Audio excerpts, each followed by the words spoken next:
nas ruas, tupinambás, carijós, guaicurus, timbiras, goitacazes, caetés, guajajaras, aimorés, tupis e tamoios. Os quarteirões fechados da Praça 7, Machacali, Pataxó, Jacriabá e Krenak.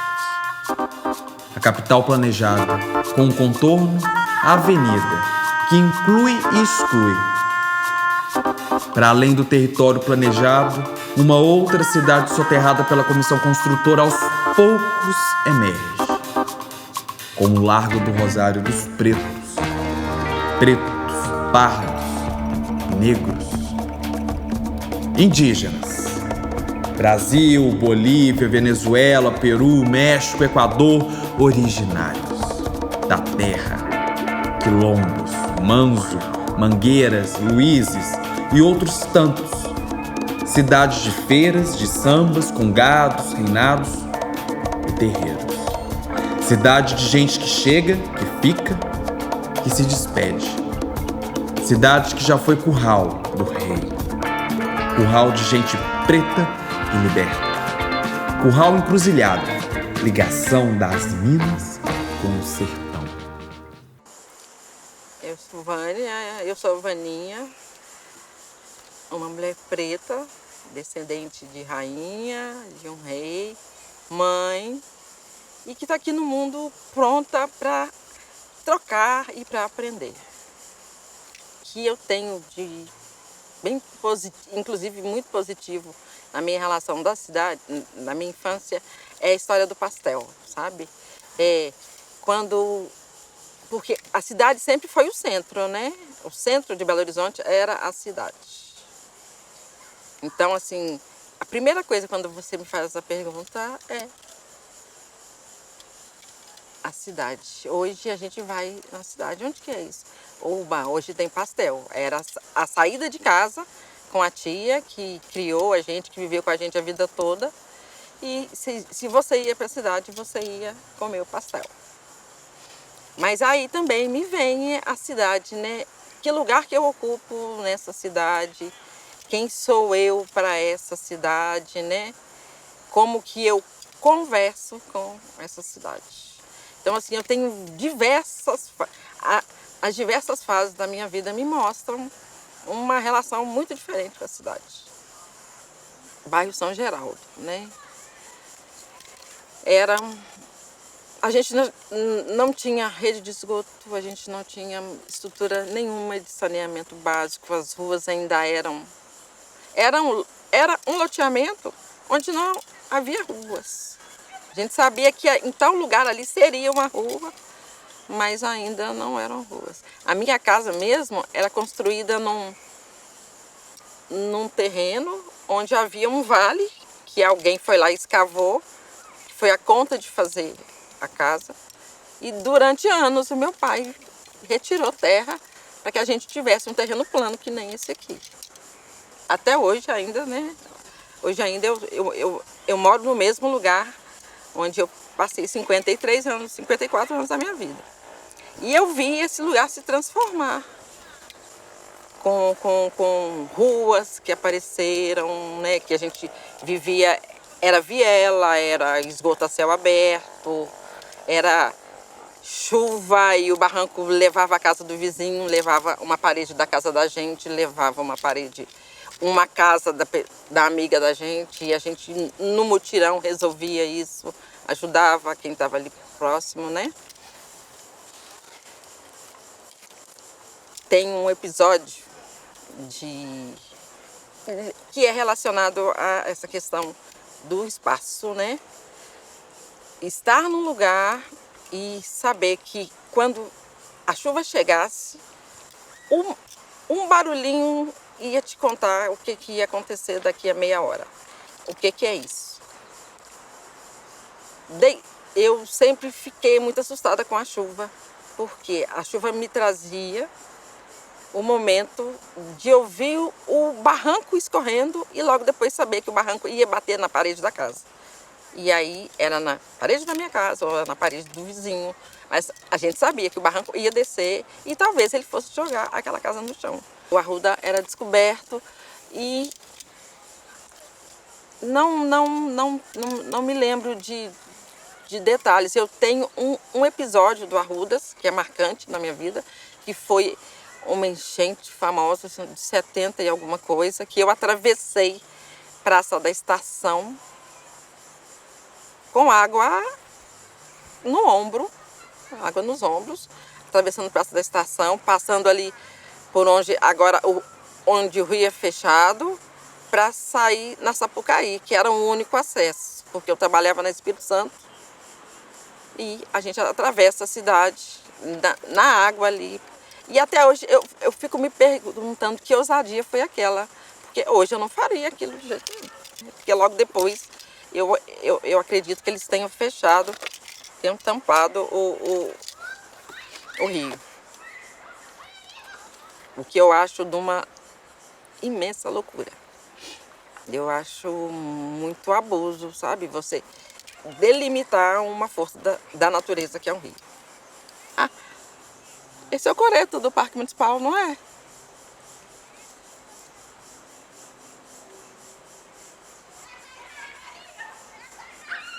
Mas eu estudei no IMACO. E o Parque Municipal era aberto. A escola cercada. E a gente era vigiado, assim, 50 horas do dia, porque saía de dentro do prédio do colégio, você tinha que ir embora. Você não podia ficar trançando ali. E a gente tinha, assim, era muito divertido, porque claro que a gente burlava essa situação de não poder estar ali, né? E o que acontecia? A gente tinha sinais combinados, Francisco Nunes. E aí um saía na frente, esperava no Francisco Nunes, porque não podia ter bolinho. Então a gente, né, Francisco Nunes, tal lugar. E a gente se encontrava um pouco mais afastado. E a Galeria do Ouvidor era o ponto de comércio mais importante que existia na cidade nessa época. E a gente era denominada assim o terror da Galeria do Ouvidor, porque a gente saía do colégio para ir desligar a escada rolante da Galeria do Ouvidor, que era a sumidade, era a escada.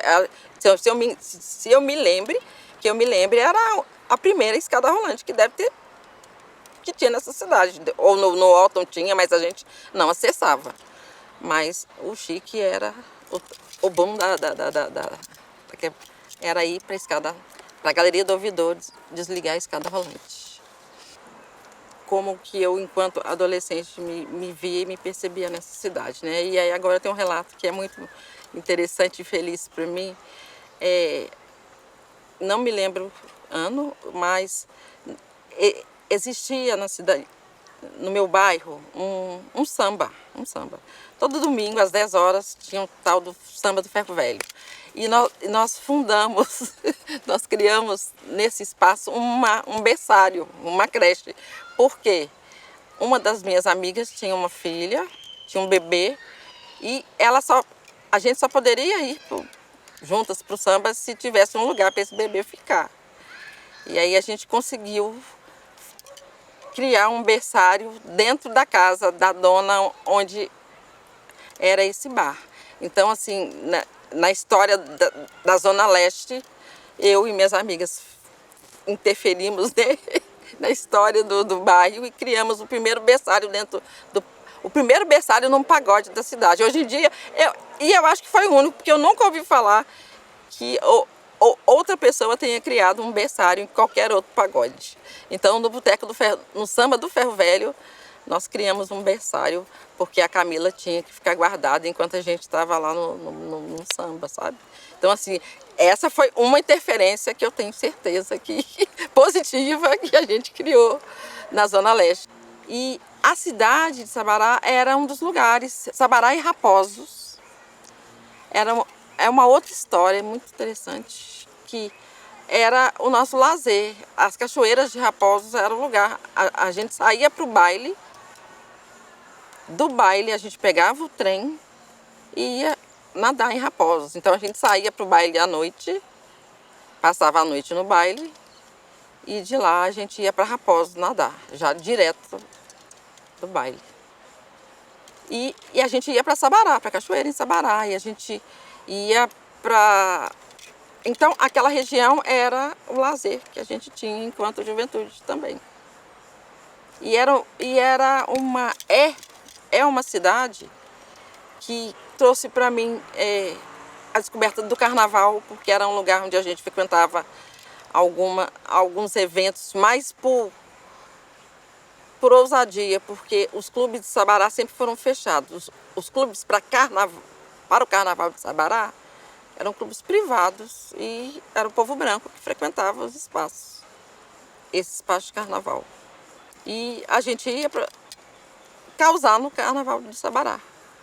O grupo ia, então vamos para lá, a gente não entra, mas a gente fica na porta, a gente fica perto e a gente usava e abusava, segundo eles, do carnaval de Sabará.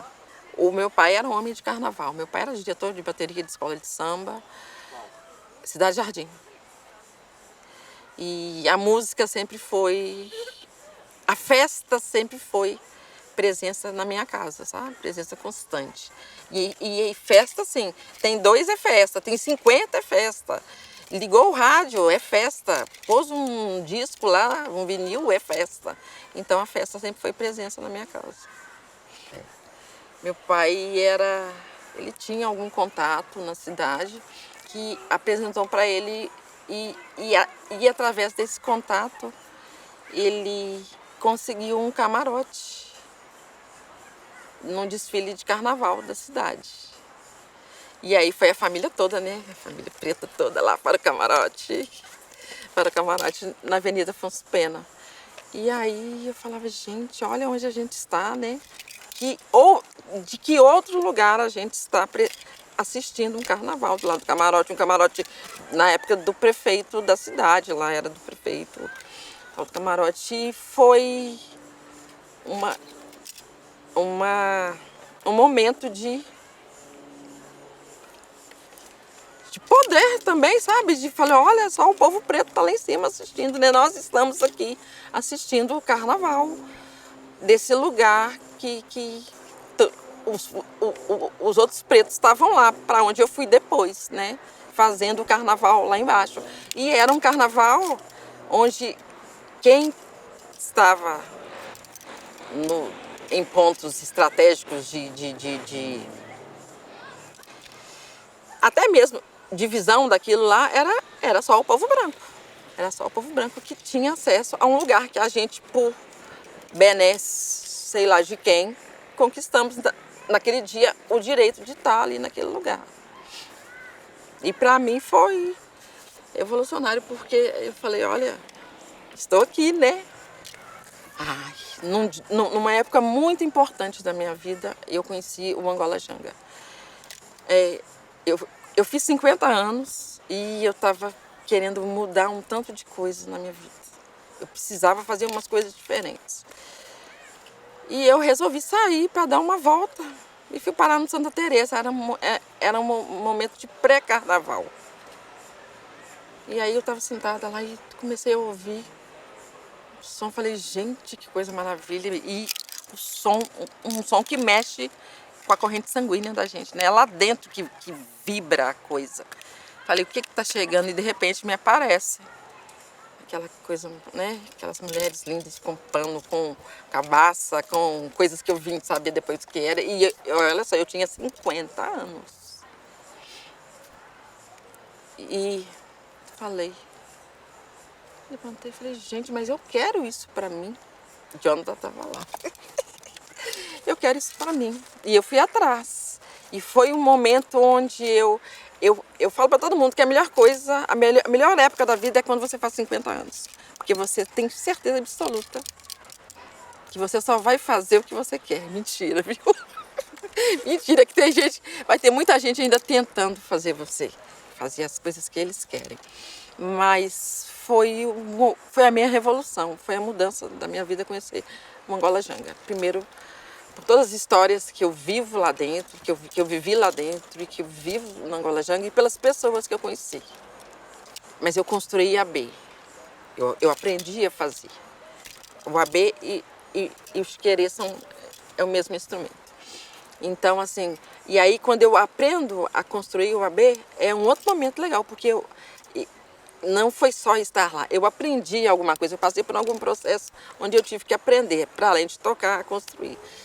Depois eu fui tocar a gogô e hoje eu já não toco mais nada, porque existem outras frentes de trabalho dentro do Angola Janga, onde a gente é produção, a gente é tudo que se possa fazer lá dentro e, né, para somar com os outros todos. E quando o Angola Janga resolve fazer o cortejo de carnaval no centro da cidade e mantém isso até hoje, na intenção mesmo de dar para a gente o pertencimento de tomar o centro da cidade, ou seja, de tomar a cidade, sabe? Eu me vi assim, dias depois no cortejo, passando de ônibus na Avenida Amazonas, esquina de São Paulo, e falando assim, eu te dominei. Isso para mim foi muito importante, porque eu me percebi maior do que o centro da cidade, sabe? De conquistar, de ter domínio sobre aquele espaço, como se eu conseguisse, quando eu consegui subir num banquinho e dominar um fogão que era uma coisa monstruosa para mim, quando eu passei de ônibus e via aquele cruzamento ali, falei, isso não é nada mais, isso não me assusta, isso não me assusta. A terapia que buscou em mim a relação que eu tenho com o couro, que é de estabilidade, que eu sou uma pessoa que gosto de estabilidade, mas não é estabilidade financeira, de ter que fazer uma coisa que o cara tá ali me obrigando, não é isso. É a estabilidade de me sentir estável, de me sentir bem, sabe? E o couro me dá isso, ele me dá o que eu primo nas minhas relações, que é a longevidade, que é a realidade de viver uma relação com você há 10 anos. O couro traz para mim todas essas... A situação da resistência, né? A resistência do couro, a durabilidade. Eu sou uma pessoa que não gosto de descartável, não gosto de descartável. Porque o descartável, ele é frágil, ele não é gostoso, né? Ele não é seu. E aí eu cheguei no lugar onde produzir,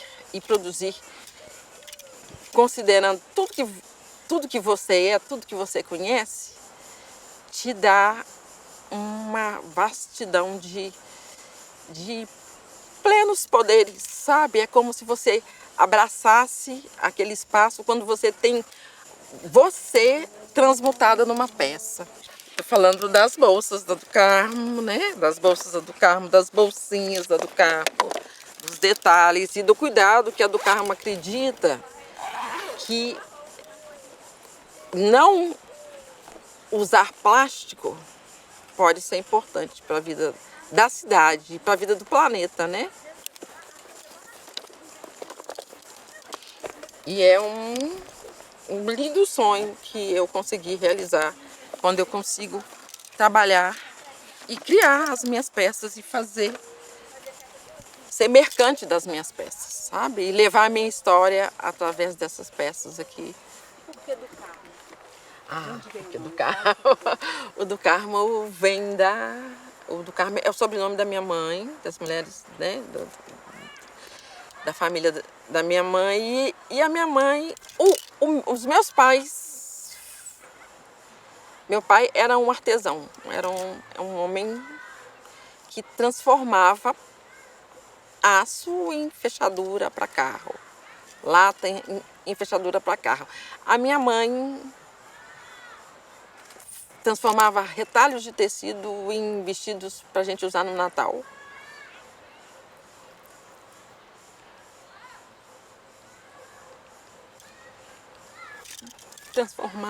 Transforma, né? Pedra em diamante, eu. Trabalhou com lapidação muitos anos, então ela transformava pedra em beleza. E eu venho aí trazendo isso tudo, né? Essa herança toda. Então o couro é ancestral e ele me diz ainda de uma coisa que a minha intuição traz para mim, tá? que meus ascendentes, eu descendo de homens que lidaram com o couro. Tenho certeza absoluta disso. Que na linhagem da minha família, alguns homens lidavam com couro. E eu sinto isso toda vez que eu trabalho. É como se brotasse de mim, como se eu já tivesse feito aquilo 300 vezes, sabe? Flui muito fácil, como se eu já soubesse. Por isso que eu tenho certeza de que eu vim de lá mesmo. Eu vim de lá. Aos 50 anos a gente precisa remodelar algumas coisas. E a gente precisa até tentar fazer aquilo que a gente realmente passou pela vida toda tentando fazer e não pôde. Eu não trabalhei com o que eu faço hoje antes dos meus 20 anos, porque o meu pai sempre disse: preto tem que estudar, fazer concurso e ter estabilidade na vida, arrumar um emprego público e ter estabilidade. Então, como que eu ia trabalhar com couro aos 17 anos, se meu pai estava todo dia me lembrando disso, né? E aí eu passei uma vida toda para chegar aos 47 anos e começar a trabalhar com couro. E eu quero ver se eu consigo, sabe, junto com outras mulheres, trazer para um grupo de mulheres que estejam interessadas, mas que de preferência sejam mulheres maduras, 45 mais, um processo de o que você quer para a sua vida hoje. A gente consegue, você consegue trabalhar com o que você quer, você consegue realizar um projeto seu de muitos anos. E eu vou nessa tentativa aí de tentar trazer de dentro dessas pessoas, dessas mulheres, o desejo de realizar o que está guardado lá, o que ficou preso. Eu percebo essa africanidade em Belo Horizonte e mais do que perceber essa africanidade é viver, sabe, esses movimentos dentro da minha região. A Leste traz para mim movimentos musicais ligados ao povo preto, movimentos religiosos ligados ao povo preto. E cultura mesmo, cultura do povo preto perto de mim. E eu sempre vivi isso com intensidade, dentro da minha região. E são movimentos que cada dia mais me identificam, me fazem me identificar com a história do povo que construiu essa cidade, que é o povo que fez, com movimentos de luta mesmo, de trabalho e conquista, uma cidade onde a gente hoje, eu acredito que a gente tem um espaço. Como que a gente domina o espaço? Falando sobre ele, buscando o que de nosso que existe naquele espaço. O trabalho, ele sempre foi realizado pelo povo preto. E se essa cidade existe, ela foi construída, porque a gente sabe de tempo que é essa cidade, de onde que ela veio, ela foi construída pelo povo preto. Então, o futuro para essa cidade e para o povo preto que aqui habita se sentir pertencente é ir descobrir o que mais que a gente fez aqui, porque foi muita coisa. E essas coisas precisam vir à tona. Existem, e a gente sabe, territórios nossos hoje soterrados dentro de Belo Horizonte. E é uma pesquisa, e é um movimento que está crescendo e que a gente, enquanto povo preto, precisa estar atento e aliar-se a quem está fazendo esse trabalho, dessa busca, sabe, desse estudo, porque é a história da gente que está soterrada, é a história da gente que foi apagada para criar uma metrópole linda, perfeita e branca. A gente sabe quem fez esse lugar aqui. A gente sabe quem fez Ouro Preto. A gente sabe quem carregou essa região com ouro, né? Como que o trabalho, né? Como que o trabalho no geral, ele dá poder de pertencimento para a gente. Enquanto sujeito, enquanto transformação, né? Enquanto dono de um processo que começa aqui, que é particular, que é individual, né? E que é rico, porque que dia, há quantos 280, 300, 400, 500 anos, não sei, do nosso povo, alguém estaria livre para elaborar, sabe? Criar, elaborar e desenvolver um processo, né? Que te traz retorno financeiro, te traz prazer. Agora, a minha filha está peitando aos 27 anos, ela vai fazer isso, ela vai escolher o que ela quer. Por quê?